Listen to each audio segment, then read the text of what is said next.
जाति सामाजिक जहर नहीं, जाति सियासी संजीवनी है। जाति सामाजिक जंजीर नहीं, जाति वोट पाने का हथियार है। कास्ट पॉलिटिक्स जिंदाबाद। तो लाख नकार लें, लाख दुत्कार लें, लेकिन कास्ट पॉलिटिक्स जिंदाबाद ये नारा एक बार फिर आज बुलंद होता दिखाई पड़ा है। वैसे ऐसा कहां हुआ है, पहले इसे समझ लें, इसे जान लें, फिर इसे डिकोड करते हैं।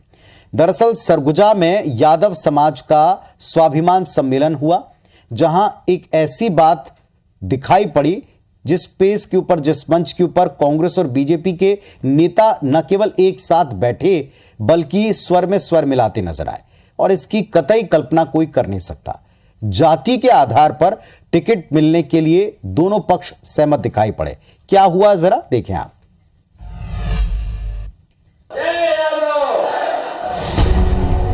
पारंपरिक अहीर समाज की वेशभूषा, भव्य मंच और लोगों का हुजूम।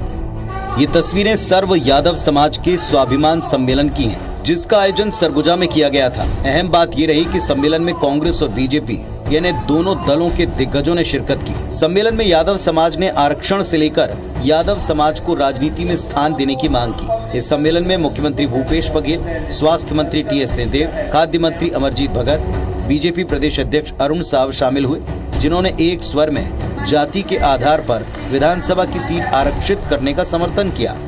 बचपन से हमन बड़ा हुए तो दाऊ मन बताइन कि हमार परिवार कर बहुत करीबी यदुवंशी हैं। तो वो शुरुआत और आज का दिन बहुत आप मन कर सहयोग सरगुजा के संभाले संवारे में रहे। अहीर रेजिमेंट की मैं इस मंच के माध्यम से आपको इस प्रस्ताव का समर्थन करता हूं। हमारे यादव बंधु भी, पिछड़े वर्ग के लोग भी सैकड़ों वर्ष से जंगल में निवास कर रहे हैं, गौ चरा रहे हैं, गौ पालन कर रहे हैं, उनको हक मिलना चाहिए। और टिकट के बारे में महाराज साहब बोल ही दिए, मुझे कुछ कहने की जरूरत नहीं है। सब लोगों ने समर्थन कर दिया तो मैं कैसे समर्थन नहीं करूंगा। तो सुना आपने, दोनों दल यादव समाज के समर्थन में नजर आए हैं। इसके अलावा यादव समाज ने अहीर रेजिमेंट बनाने और वन अधिकार पत्र देने की भी मांग की। तो समाजों का सम्मेलन होना, उनके सम्मान की बात करना, उनकी मांगों पर समर्थन जताना, ये सब कुछ तो पहले भी कई बार हुआ है। और खबर को अगर आप इसी अंदाज में देखें तो शायद आपको सामान्य लगे, लेकिन आज हम बुलेटिन का आगाज इस खबर से कर रहे हैं। इसका फैसला हमने किया इसकी ठोस वजह। दरअसल सार्वजनिक कार्यक्रमों में भाषण देने के दौरान आप समर्थन करें, बात सामान्य है, बात आई गई हो जाती, लेकिन अपनी जिम्मेदारी हम इस बात को समझते हैं कि इस खबर के पीछे जो मूल और असल खबर है वो कतई नजरअंदाज नहीं की जा सकती।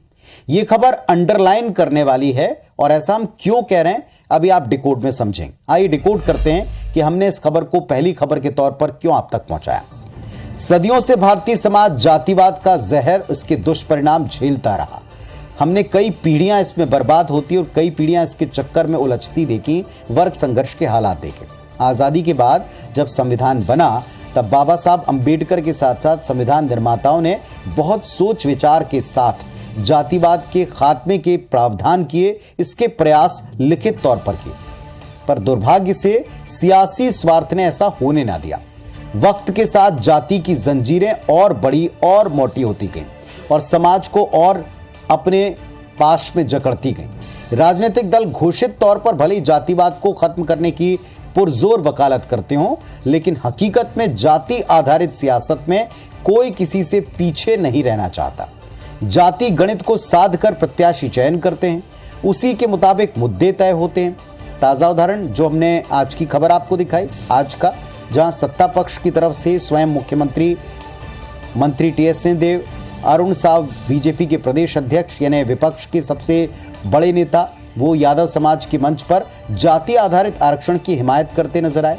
अक्सर जातिवाद को लेकर एक दूसरे को घेरने वाली कांग्रेस और बीजेपी एक समाज विशेष, जाति विशेष, उसको साधे रखने के लिए एक स्वर में दिखाई सुनाई पड़े और कहते हैं जाति के आधार पर टिकट देने का वो विरोध कैसे करें। क्या ये जातिगत राजनीति दुष्परिणामों का एक नई श्रृंखला को शुरू नहीं करेगी। अभी तक एसटी, एससी, ओबीसी इनके आधार पर टिकट की बात की जाती थी, लेकिन अब तो जाति विशेष के मंच पर खड़े होकर जाति विशेष के लोगों को टिकट देने की बात अगर की जा रही है, तो ऐसे में बाकी के समाज की तरफ से भी इसी तरह की मांग उछड़ती। वर्गों को साधना जब इतना चैलेंजिंग है, तो फिर एक एक जाति के मंच पर उठने वाली ऐसी मांगों का आगे राजनीति पर और समाज पर क्या असर पड़ेगा, इसीलिए हमने कहा कि यह खबर और इसके मायने अंडरलाइन करने वाले।